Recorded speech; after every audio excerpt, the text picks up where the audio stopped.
Good morning, this is Piotr speaking on part 6 of Quasar Training, 2020 update on Linux.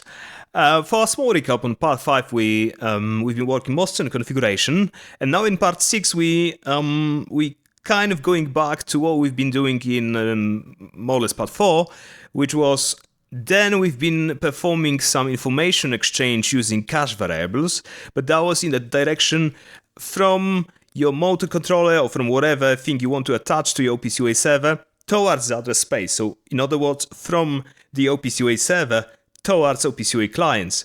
And in this part, we'd like to have a closer look at the opposite direction using cache variables. So later on, for your information, later on, we'll have a look at few other mechanisms that you can use for information exchange, which are more specialized mechanisms, but cache variables is the most basic.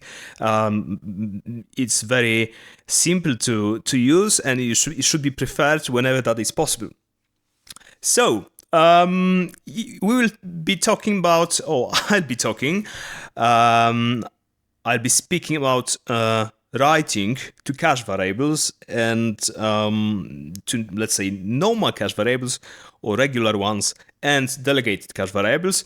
And to clarify, writing means invoking OPC-UA write service.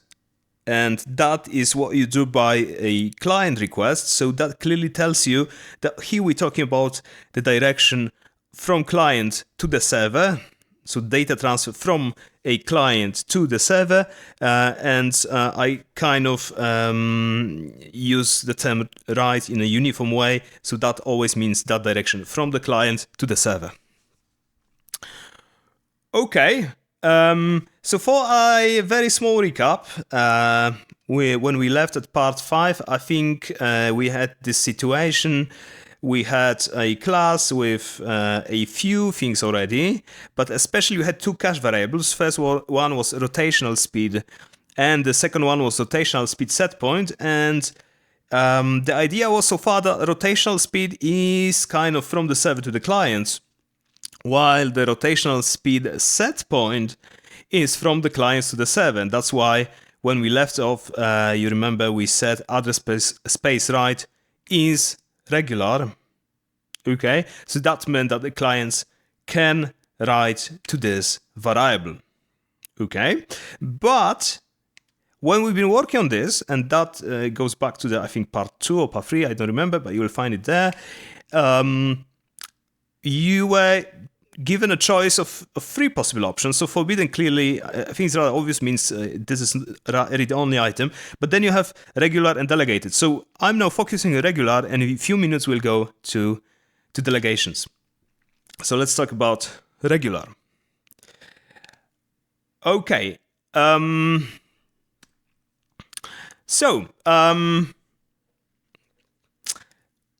an OPC-UA client writes to a cache variable, which is, as we said, regular, then this write operation will be accepted, means will be accepted that the client will get an acceptance status code, and the operation will go through, will be finished successfully on the server side as well, on the conditions when. And this here we start talking about the data types. So there is a few possibly dangerous places. So that's why Quasar pays attention to this, because, you know, type safety and stuff like that has to be paid attention to, especially in the control systems. So when write operation will be accepted? When the incoming data has identical data type as in design, possibility number 1, which means you declared double in the design and you sent a double. Obviously, that will be accepted. But also when the incoming data can be converted to type declared in design without information loss. So, for instance, you declared that something in your design is double, but you sent an integer, and integer can always be converted to double without information loss, so that is fine, this will be allowed. But there is a third possibility. So sometimes we allow we also allow null to be a valid value of a cache variable, And this is controlled by cache variables attribute called null policy. So when we say null policy is null allowed, it means that also clients can send us a null value, and the null value will be placed in the cache variable value. In anything that goes is not covered by those 3 points, then the client write will be denied, will be refused. Okay, so let's maybe have a simple example here, and let's maybe have a look on what will happen when we can write, and also how to use that information, how to pass that information from what clients send us to how we can route it towards some sort of data consumer. So in our case, like intelligent motor controller. So we have this rotational speed set point that clients can write to. As you see, they can also, at the very the most default setting, they can also, the null is an allowed value here.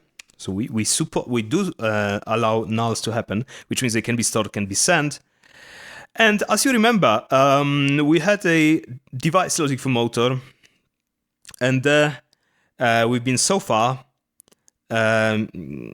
sending data from the server to the clients, okay? But now we are interested in the opposite direction. So let's maybe write here that this was from the server to the clients, okay? Which means invoking a read service or subscription, doesn't really matter. But now we want to look at from the clients to the server. And then you remember when we've been trying to understand this direction, we had a look at the address space class of motor. And if we look here, what we can find regarding the rotational speed set point is we find at least one possibly interesting method called get rotational speed set point.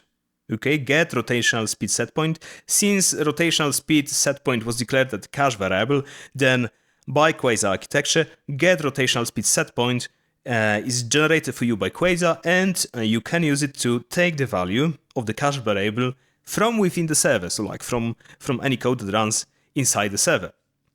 Now, this method has in its basic form, let's say the signature is kind of weird, because the actual return value, meaning the speed set point, is kind of an output argument here. Now the question is why? Because since we allowed nulls, this cache variable can hold both nulls and doubles. Okay, so in other words, if we have a null in this value, then it means it will not be convertible to double, and then is when the UA, the status that it's returned by UA status will indicate that it cannot be obtained because a double representation does not exist. Okay, but let's try it nevertheless, because quite often we'll be profiting from null values as well. So we should be prepared and know how to handle this. Okay, so the basic version, we take the address space link, and we do get rotational speed set point. Okay, and I actually forgot to prepare my output variable, which will be like rotational speed set point. For some decency, let's initialize it. And here I need the reference to the rotational speed set point. And this is the version number 1. If rotational speed set point has a value which is non-null, then this get rotational speed set point will place this value in rotational speed set point, and the value returned by UA status will be OPC-UA good. If not, you will get OPC-UA bad something. So you can also do it this way. I mean, to handle the null value, possible null value, you can also handle it this way, that if that is good, then you use that value. Otherwise, else you maybe print an error or whatever that is, okay? But then let's focus on a simplification of this variant, which often will save you quite some work and will make your code much clearer. So sometimes we know that null will absolutely never be occurring, because we tell the Quasar, please guarantee for us that the null is never occurring. And then Quasar will do a few more tricks to make that happen. And how do we do that? For instance, our rotational speed set point, since it comes from the client and it's transferred to your hardware device or a subsystem, whatever that is, well, we can assume that there always is some meaningful value. In the end, it's a set point, it's the intention. So we can, let's say, assume that in this situation, our default value is 0, for instance, and we never, ever keep null. Let's change that. Let's change that null is forbidden. Okay. Since I make a change in Quasar design that I would need to rebuild the server.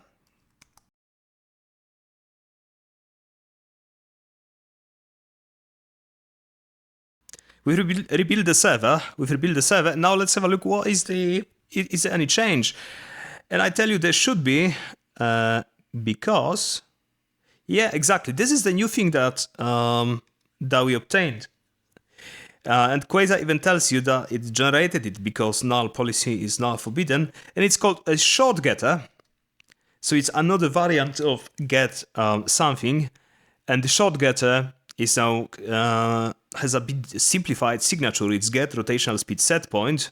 It simply returns you a value here, a double, because well, there always will be some sort of value. Like there always will be a valid representation of double inside the cache of this variable. So let's use the simplified version. And now I simply take rotational speed. Actually, I can even simplify it even further. I simply can place it here. Okay, so now I have rotational speed set point, and I obtain it from the address space of the server.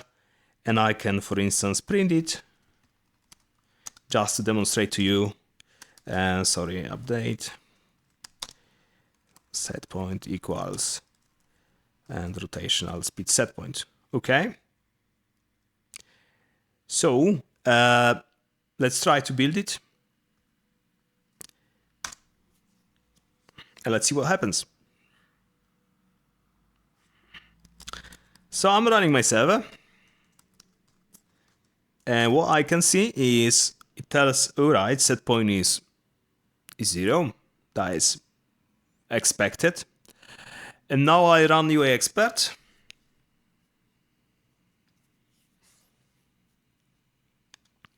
And I add back my server. Sorry, I should have maybe prepared it beforehand. But anyway, the point is that I have now my M1. This is the set point. And now I can, for instance, say, well, let's make it 20. And then you see inside your code, the set point is indeed 20. It's indeed 20. So what does it mean? It means that now we have a path from the OPC-UA clients to the OPC-UA server, and from inside this code, for instance, here in this update method, you can take that value and send it or pass it to your API or to your hardware or to your device or whatever that is that you're doing with Quasar to control your hardware, okay, or control whatever is the data consumer of that information, of course, if there is any. All right. Maybe one thing to mention from my trick bag, it's not really a trick bag, but it's one simple thing. So the fact that you can write this value here is kind of a nice thing. It's a kind of, say, an easement that the UA expert gives to you. But I would say the more proper way of doing that is actually here. So, of course, the result will be identical, but don't forget the attribute window is where you actually work on attributes like value, and this is basically, or this should be, only for subscriptions. All right. So we've covered the regular, the writing to a regular address space, writing to a cache variable which has a regular address space, right? And now let's see what happens and how to profit from the other option, which is called delegated. So in delegated, right, we have a term called a delegation, and delegation is a handler which will be invoked in your device logic object. So, where we already have our update method and stuff. Just a small print. If the class has no device logic, then it will never work. It will just return you but not implemented. Okay, not very shocking. Now the handler, of course, the handler, since it's in device logic, then it's there because you'll be responsible to work on this handler. And of course, I'll show how you work around this or how you work on it. But it's there because you are expected to write some code in this handler. And this handler returns a status or UA status. If you decide that you return good, that means the value will be stored in the cache of this variable, otherwise not. And maybe before I go to the bullet point 3, let's maybe talk about use cases. It's maybe a bit simpler to maybe start from this.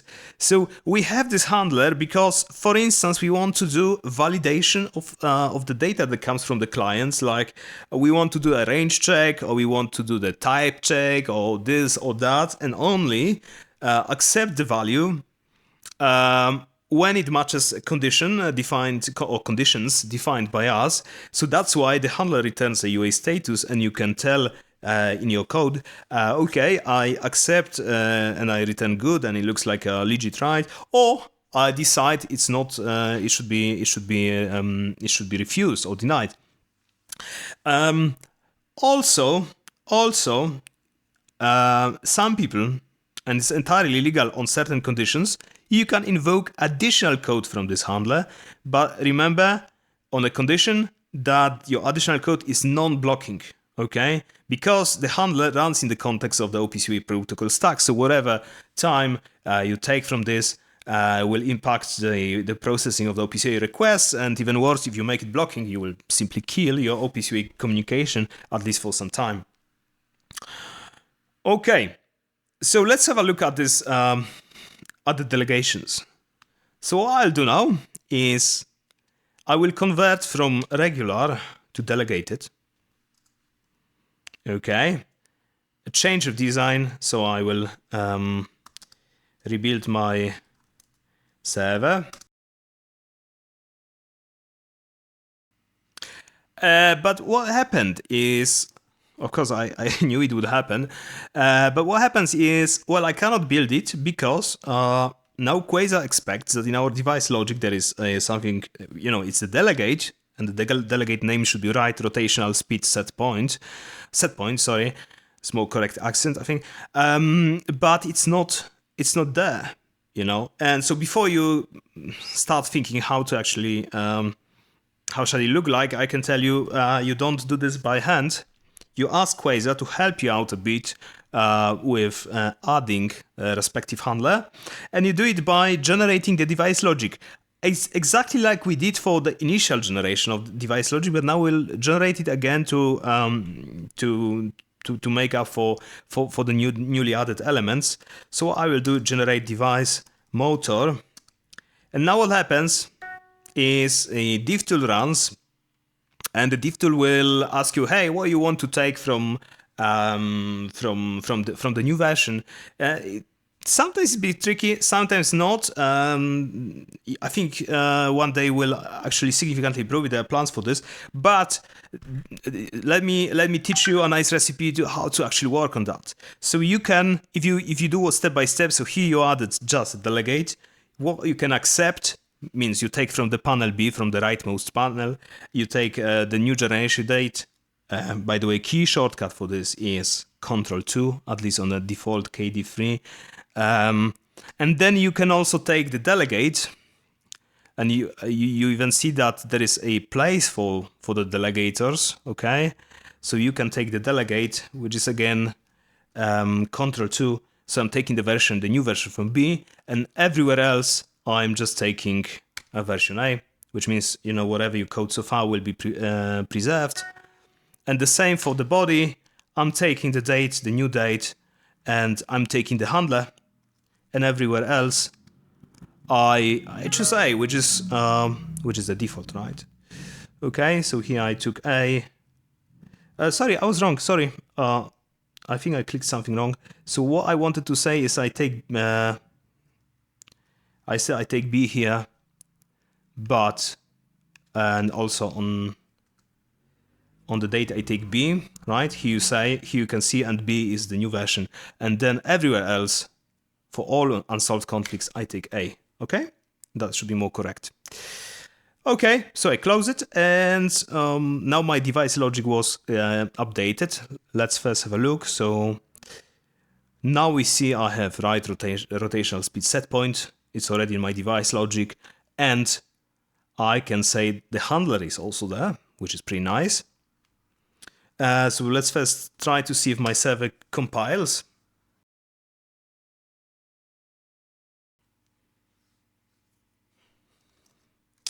And now, let's try to run it. And okay, should I really run it? No, it probably doesn't really make sense. So before I run it, so now let's try to write some code in the handler. So as I told you, it returns UA status, which can be OPC-UA good, OPC-UA bad, with an explanation, so on and so forth.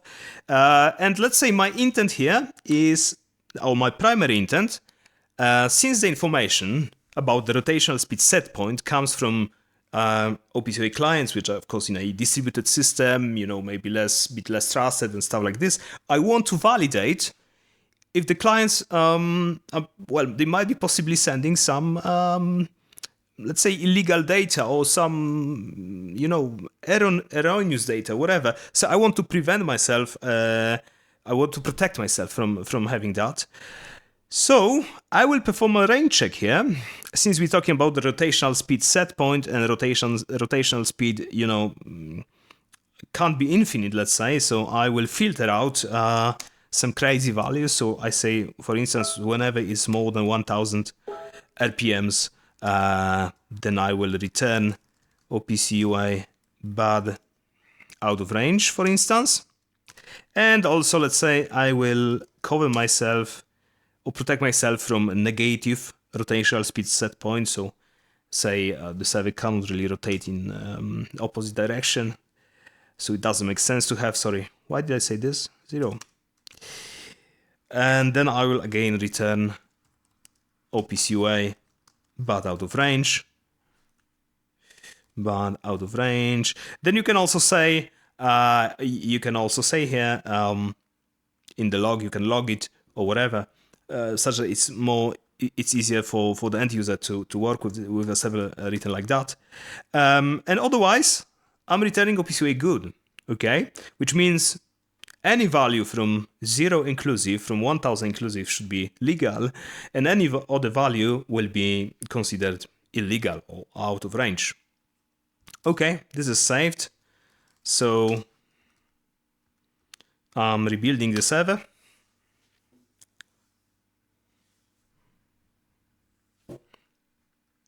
And now I'm running the server.